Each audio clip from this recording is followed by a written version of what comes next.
श्री स्वामी समर्थ देव स्वामी समर्थ जय जय स्वामी श्री स्वामी समर्थ जय जय स्वामी समर्थ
ನಾವು ಭಕ್ತಿ ಬಗ್ಗೆ ಕೇಳಿವಿ.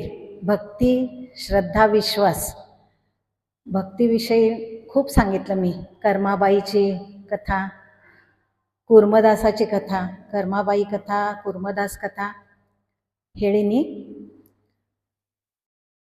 त्यांची भक्ती आणि श्रद्धा आणि विश्वास, त्याच्यामुळे काही अशक्य असलेले पण शक्य झालेले आहेत गोष्टी. ಅಶಕ್ಯ ಇಲ್ಲ, ಅದು ಶಕ್ಯ ಆಗಿದೆ. ಅದಕ್ಕೊಂದು ಸಣ್ಣ ಕಥೆ ಇನ್ನೊಮ್ಮೆ ಭಕ್ತಿ ಶ್ರದ್ಧಾ ಬಗ್ಗೆ. ಒಂದು ಊರಾಗ एका गावामध्ये एक ಮಂದಿರ असते, ಗುಡಿ ಇರ್ತದೆ ಒಂದು ಊರಾಗ. ಆ ಗುಡಿ ಒಳಗೆ ಅಂದ್ರೆ ಪಾರಾಯಣ ಇರ್ತದೆ. विष्णू सहस्रनाम, विष्णू नारायण सगळी नाव आहेत त्यांना. सहस्रनाम, त्याचे 1000 नावं असलेले पारायण. विष्णू सहस्रनामाचं पारायण चालू असते.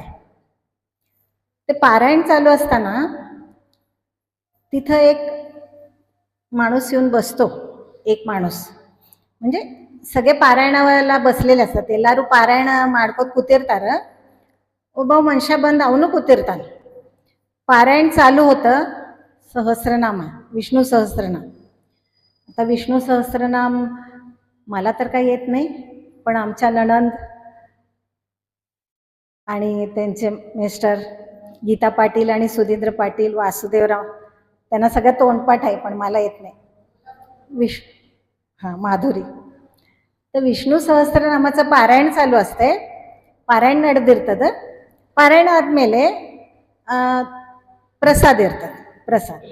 ಪ್ರಸಾದಕ್ಕೆ ನಮ್ಮಲ್ಲಿ ಹೆಂಗೆ ಲೈನ್ ಹಚ್ತಿರಲ್ಲ, प्रसादाला लाईन लावता की नाही तुम्ही, तसेच तिथं पण लाईन लागलेली असते. प्रसादಕ್ಕೆ ಲೈನ್ ನಡವ್ ಯಾರು ಹೋಗಂಗಿಲ್ಲ ಅಲ್ಲೇ, ಎಲ್ಲರೂ ಲೈನ್ನಾಗ ತಗೋತಿರ್ತಾರ.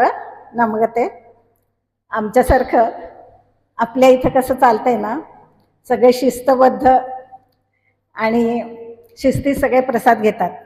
आवाज न करता शांततेत, अगदी आवाज ಮಾಡಲ್ದೆ ಶಾಂತತಾ ಒಳಗೆ ಪ್ರಸಾದ ತಗೋತಿರ್ತಾರೆ. ಅವು ಮನುಷ್ಯ ಏನು ಮಾಡ್ತಾನೆ, ಪಾರಾಯಣ ಆದ ಕೂಡಲೇ भराभरा ಮುಂದೆ ಬರ್ತಾನೆ. ಅರ್ವಿ ಹರಿದಿರ್ತಾವ, वस्त्र, त्याची अंगावरचा पोशाख फाटलेला असतो. त्याच्यावरनं त्याला बघितलं तर वाटतं त्याची परिस्थिती चांगली नाही. ಅಂದ್ರೆ ಒಂದು ಪರಿಸ್ಥಿತಿ, आर्थिक परिस्थिती ಚಲೋ ಇಲ್ಲ. वस्त्र, त्याच्या अंगाचा पायजमा असतो, फाटलेला असतो, शर्ट फाटलेला असतो, पण भराभरा येतो. भराभरा ಬರ್ತಾನ प्रसाद तಗೊಳಿಕೆ. खरे ಇಷ್ಟು ಉದ್ದ ಲೈನ್ ಇರ್ತದೆ, एवढी मोठी लाईन असते. लाईन सोडून येतो तो प्रसाद घ्यायला. प्रसाद घ्यायला आल्यावर सगळे तक्रार करतात.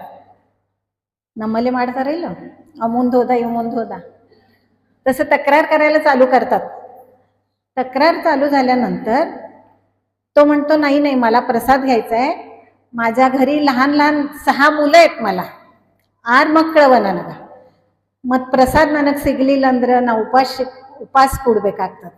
मला उपाशी राहावं लागतं जर मला प्रसाद मिळाला नाही तर. पण ते लोक पण ऐकत नाहीत. ಅವರು ಕೇಳಂಗಿಲ್ಲ. नड होगांगिला पुढे जायचं नाही, मध्ये तुम्ही यायचं नाही. असं करत करत तक्रार वाढते. ಹಿಂಗ್ ಮಾಡ್ಕೋत तक्रार ಹೆಚ್ಚಾಗ್ತದ. ಆ ಮಠದಾಗ मठाधीश, मठाचे जे मठापती असतात ना, त्यांच्यापर्यंत ही तक्रार जाते. ते मठाधीश येतात, मठाधीश ಬರ್ತಾರೆ. ಏನಾತು ಎಲ್ಲ ಕೇಳ್ತಾರೆ, काय झालं म्हणून. नाही हा असा मध्येच चाललाय प्रसाद घ्यायला, ಇವು ನಡುವೆ ಹೊಂಟಾನ ಪ್ರಸಾದ ತಗೊಳಿಕ್ಕೆ. ಅದಕ್ಕೆ ಅವ್ರು ಕರೀತಾರೆ, त्याला बोलवतात. मी याक हंग माडली गती, तू का असं करतोस. नाही माझ्या घरी लहान लहान 6 मुलं आहेत, 6 ಮಕ್ಕಳಿದ್ದಾರೆ, ನನಗೆ ಪ್ರಸಾದ ಸಿಗಲಿಲ್ಲ ಅಂದ್ರೆ ಹೆಂಗೆ. अवाग तेव्हा ते मठाधीश, मला प्रसाद मिळाला नाही तर कसं, असं तो विचारतो त्यांना. तेव्हा ते मठाधीश सांगतात की तू विष्णू सहस्त्रनाम जे म्हणतोस, तू येतोस की नाही पारायणाला. मी ಬರ್ತಿಲ್ಲ पारायणका. ಹೌದು ನಾ ಬರ್ತಾನೆ, म्हणजे मी येतो दररोज. पण मला प्रसाद जर मिळाला नाही तर मला काळजी वाटते. ನನಗೆ प्रसाद सिगलेला ಅಂದ್ರೆ ನನಗೆ काळजी हतात. तसं होणार नाही, कारण विष्णू सहस्त्रनामामध्ये, विष्णूचे 1000 नावामध्ये विष्णू म्हणजे काय, आपला पोषण करता, पालन करता. जो आपलं पालन करतो तो असं कुणालाही उपाशी ठेवणार नाही. जो यार नमग पालन करता ಇದ್ದಾನೆ ನಮಗ ಉಪವಾಸ ಕುಡ್ಸಂಗಿಲ್ಲ. ಅದಕ್ಕೆ ನೀ पारायण ಒಳಗೆ ಏನೇನು ಹೆಸರು ತಗೋತಿ, पारायणामध्ये काय काय नाव तू चालू कर म्हणतो. त्याला जरा तो अडखळतो, ಅವ ಪೂರ್ತಿ ಬರ್ತಿರಂಗಿಲ್ಲ. ಸುರುವಾತ್ ಮಾಡ್ತಾನ, ಸುರುವಾತ್ ಮಾಡಿದ ಕೂಡಲೇ ನಡವ್ ನಿಂತು ಬಿಡ್ತಾನೆ. ಒಂದು 6 ಹೆಸರು ತಗೋತಾನ, 6 नावं घेतो आणि मग थांबतो, अडखळतो तो, ಅಂದ್ರೆ ಅವಾಗ ಮುಂದೆ ನೆನಪಾಗಂಗಿಲ್ಲ. अवाग ಅವ್ರ मठाधीश ಏನಂತಾರ, तेव्हा ते मठाधीश म्हणतात, जो पालन करत आहे तुला उपाशी ठेवणार नाही, त्यामुळे तुला प्रसादाची तू काळजी करू नकोस. आता तुला प्रसाद द्यायची व्यवस्था करतो, ಈಗ ನೀನು ಪ್ರಸಾದ ಕೊಡು ವ್ಯವಸ್ಥಾನ ಮಾಡ್ತೀನಿ. ಖರೆ ಇದೇ ಒಂದು ನೆನಪಿಟ್ಕೋ, ಪ್ರಸಾದ ಇಲ್ಲದೆ ಯಾರು ಹಂಗ ಹೋಗಂಗಿಲ್ಲ. ಯಾಕಂದ್ರೆ विष्णू पालन करता इದ್ದಾನೆ, तो पालन करता आहे, म्हणून तो प्रसाद घेतो आणि घरी जातो. हे असं दररोज पारायण जिथे दिवस चालू असते ते दररोज येत असतो. ದಿನ ಬರ್ತಿರ್ತಾನವ, ದಿನ ಹಿಂಗೆ ಪ್ರಸಾದ ತಗೊಂಡು ಹೋಗ್ತಾನೆ. ಅವರು ಬರೀ ನೋಡ್ತಾರ, ಏನು विचार ಮಾಡಂಗಿಲ್ಲ, बघतात त्याच्याकडं. ठीक आहे, त्याची परिस्थिती गरीब आहे, ठीक आहे म्हणतात, सगळे प्रसाद. थोडे दिवस होतं, थोडे दिवस झाल्यानंतर, ಸ್ವಲ್ಪ ದಿವಸ ಆದ್ಮೇಲೆ विष्णू सहस्त्रनाम पारायण वेळाಕ विष्णू ಮುಂದೆ प्रसाद इಟ್ಟಿರ್ತದೆ, नैवेद्य. म्हणजे विष्णू पुढे जो नैवेद्य ठेवलेला असतो ना, तो गायब व्हायला लागतो. विष्णू ಮುಂದೆ ಪ್ರಸಾದ ಇಟ್ಟದ್ದು ಅದೃಶ್ಯ ಆಗ್ತಿರ್ತದೆ, गायब ಆಗ್ತಿರ್ತದೆ. ಎಲ್ಲರೂ ನೋಡ್ತಾರೆ, सगळे बघतात, आणि ते प्रसाद असा कसा गायब झाला एकदम. ಅವ್ರಿಗೆ ಆ ಮನುಷ್ಯನ ಮೇಲೆ ಸಂಶಯ ಬರ್ತದೆ, ಅವನೇ ಒಯ್ತಿರ್ಬೇಕು. ನಾವು पारायण माडू वेळाಕ आम्ही पारायण करताना आमचं लक्ष नसेल, तेव्हा प्रसाद घेऊन जात असेल. मग ते मठाधीशांकडे जातात आणि असं तक्रार करतात की प्रसाद ठेवलेला असतो स्वामी, त्याच्या पुढं प्रसाद थोड्या वेळाने गायब होतो, ಸ್ವಲ್ಪ ವೇಳೆ ಆದ್ಮೇಲೆ प्रसाद गायब ಆಗ್ತದೆ. ಅದಕ್ಕೆ ನಮಗೆ ಸಂಶಯ ಅದ, आम्हाला संशय की तो माणूस जो येत होता तो आता सध्या दिसत नाहीये, तो येऊन केव्हा तरी घेऊन जात असेल आम्ही पारायण करताना. ಅಂದ್ರ ನಾವು ಪಾರಾಯಣ ಮಾಡೋ ವೇಳಕ ಯಾವಾಗ ತಗೊಂಡು ಹೋಗ್ತಿರ್ಬೇಕವ, ಖರೆ ಈಗ ಸದ್ಯ ಅವ ಬರ್ಲಿಕತ್ತಿಲ್ಲ पारायण. अवाग ಏನ್ ಮಾಡ್ತಾರ, तेव्हा काय करतात ते मठाधीश स्वतः त्याचा पत्ता शोधतात, ಅವನದು ॲड्रेस, त्याचा पत्ता शोधून त्याच्या घरी जातात. त्याच्या घरी जातात तेव्हा तो आदराने त्यांचं स्वागत करतो. आदरातिथ्य ಮಾಡ್ತಾನ, स्वागत ಮಾಡ್ತಾನ. स्वामी या, माझं खूप भाग्य आहे, ನನ್ನ ಭಾಗ್ಯ ಅದ, ನೀವು ನಮ್ಮ ಮನೆಗೆ ಬಂದಿರಿ. तेव्हा ते विचारतात, ಅವಾಗ ಅವ್ರು ಸ್ವಾಮಿ ಕೇಳ್ತಾರ, मठाधीश ಕೇಳ್ತಾರ, ಮತ್ತು ನೀ ಪಾರಾಯಣಕ್ಕೆ ಬರಂಗಿಲ್ಲ, काढशील नी, तू पारायणाला येत नाहीस का, दिसला नाहीस, फार दिवस झाले दिसला नाहीस. तेव्हा तो माणूस सांगतो, नाही स्वामी, मी पारायणाला पहिला येत होतो, पण आता तुम्हीच एका युवक म्हणजे एक तरुण हुडगनकडे प्रसाद पाठवता दररोज माझ्यासाठी. ದಿನ ಒಂದು ತರುಣ ಹುಡುಗನ ಕಡೆ ದಿನ ಒಂದು ಹುಡುಗ ಬರ್ತಾನ, प्रसाद ನೀವು ಕೊಟ್ಟಿರಿ ಅಂತ ಹೇಳಿ ಕೊಟ್ಟು ಹೋಗ್ತಾನೆ. म्हणजे तुम्ही मला प्रसाद दिलाय असं सांगून तो मुलगा येत असतो आणि देत असतो. म्हणून मला घरापर्यंत ನನ್ನ ಮನಿ ತನ ಪ್ರಸಾದ ಬಂದದ. ಅದಕ್ಕೆ ನನಗನ್ನಿಸ್ತು ನೀವೇ ಕಳ್ಸಿರಿ ನನಗೆ, ಅದಕ್ಕೆ ನಾ ಬರ್ದಿಲ್ಲ, ಪ್ರಸಾದ ಅಷ್ಟೇ ತಗೋತಿದ್ದೆ. ಮನೆಯಾಗೆ पारायण ಮಾಡ್ಲಿಕ್ಕೆ ಹತ್ತೀನಿ, मग मनीक प्रसाद बनतात. घरी प्रसाद येतोय मला आणि मी पारायण पण घरीच चालू केलंय. आता मी खूप सुखात आहे, मला दररोज प्रसाद मिळतो. तेव्हा त्यांना कळतं, ಅವಾಗ ಅವ್ರಿಗೆ ಗುರುತಾಗ್ತದ ಭಕ್ತಿದಿಂದ. ಭಕ್ತಿದಿಂದ ಮನ್ಯಾಗ ಪಾರಾಯಣ ಯಾವಾಗ ಚಾಲೂ ಮಾಡ್ತಾನ, किंवा भक्तीने चालू करतो, तेव्हा स्वतः विष्णू म्हणजे स्वतः देव त्याच्यापर्यंत प्रसाद पोचवतात. ಅಂದ್ರೆ ಅವಾಗ ಸ್ವತಃ ದೇವ್ರ ಪ್ರಸಾದ ಮುಟ್ಟಿಸ್ತಿರ್ತಾರೆ. ಅಂದ್ರೆ ಇದರ ಅರ್ಥ ಏನು, ನೀವು ಭಕ್ತಿಲಿ ಏನೇ ಬೇಕಾದ್ ಮಾಡ್ರಿ, ಅದು भगवंत ನಿಮಗೆ आशीर्वाद ಅಂತ ಕೊಡ್ತಾರ. आशीर्वाद तुम्हाला मिळतोच देवाचा, आणि प्रसाद सुद्धा. त्याच्यासाठी भक्ती करा, श्रद्धा ठेवा, म्हणजे तुमचं कधीही काहीही वाईट होत नाही आणि तुम्हाला चांगल्या मार्गावर देव घेऊन जातो. म्हणून देवावर विश्वास ठेवा.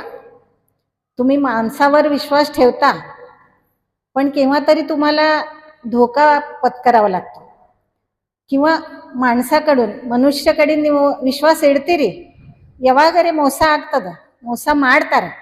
ಖರೆ ಭಗವಂತನ ಹಂಗಿರಂಗಿಲ್ಲ. ನೀವು ಒಮ್ಮೆ विश्वास इट्टीरी, एकदा तुम्ही देवावर विश्वास आणि श्रद्धा ठेवलात तर देव तुमचा हात कधीही सोडत नाही. आणि तुम्ही तारक मंत्रात ऐकता ना, तारक मंत्र आहे की नाही शेवटचा, ना सोडती तया जया स्वामी घेते हाती. स्वामी जेव्हा तुमचा हात धरतात तेव्हा काही प्रसंगातनं तुम्हाला एकटं सोडत नाहीत. ते तुम्हाला बाहेर काढण्याची ताकद त्यांच्यात आहे आणि तुम्ही बाहेर जाऊ शकता एवढी ताकद ते देतात. ಅಂದ್ರೆ ಸ್ವಾಮಿ ನೀವು ತಾರಕ ಮಂತ್ರ ಅಂತೀರಿ, ಅದ್ರಾಗ ಅದ ಇಲ್ಲ, ಸ್ವಾಮಿ ಯಾವಾಗ ನಿಮ್ಮ ಕೈ ಹಿಡಿತಾರ ಅವಾಗ ಕೈ ಬಿಡಂಗಿಲ್ಲ, ನಿಮಗೆ ಕೈ ಬಿಡಂಗಿಲ್ಲ. ನಿಮಗೆ ಆ ಪ್ರಸಂಗ, ನೀವು ಯಾವುದೇ ಆಯುಷ್ಯದಾಗ ಏನೇ ಕಠಿಣ ಪ್ರಸಂಗ ಬಂದ್ರೂ ಹೊರಗೆ ನಿಮಗೆ ತಗು ತಾಕತ್ ಅವ್ರಿಗೆ ಇರ್ತದ, ಶಕ್ತಿ ಅವ್ರಿಗೆ ಇರ್ತದೆ. ಅದಕ್ಕೆ ಇದರ ಕಥೆದಿಂದ ನಿಮಗೆ ಏನು ಹೇಳೋದು, ಭಕ್ತಿ ಮಾಡ್ರಿ, ವಿಶ್ವಾಸ ಇಡ್ರಿ, ಮುಖ್ಯ श्रद्धा इड्री. 100% विश्वास आणि 100% श्रद्धा. त्यामुळे तुम्हाला कुठल्याही प्रसंगातून बाहेर येण्याची शक्ती स्वामी देतात. इथंच थांबूया. जय जय श्री स्वामी समर्थ. जय जय श्री स्वामी समर्थ. जय जय श्री स्वामी समर्थ. श्री स्वामी समर्थ महाराज की जय. श्री अण्णा महाराज की जय. श्री दादा महाराज की जय. स्वामी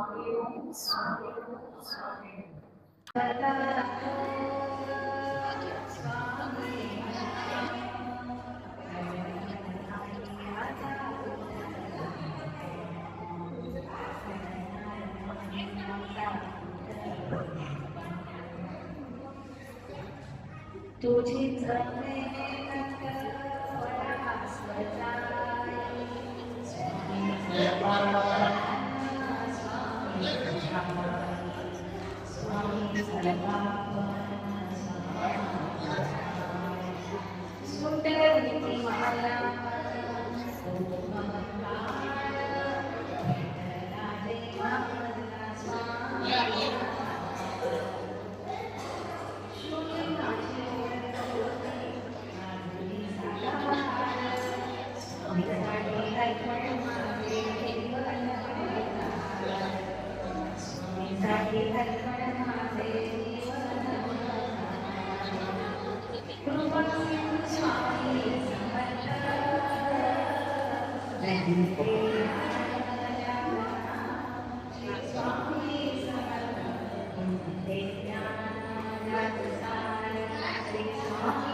शेजराता करुणाघना भक्तवत्सला श्री गुरु भक्तवत्सला श्री गुरु मानसा मनरमणा आता सुखे निद्रा करा स्वामी समर्था सुमनांचे शेजे सुमनांचे शेजे निजावे आता प्रेमाची शेज देवा हृदया मंदिरी ज्ञानांच्या समया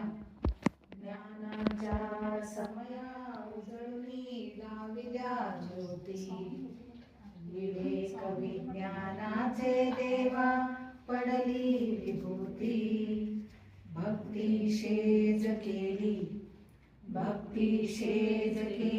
देवा श्री गुरु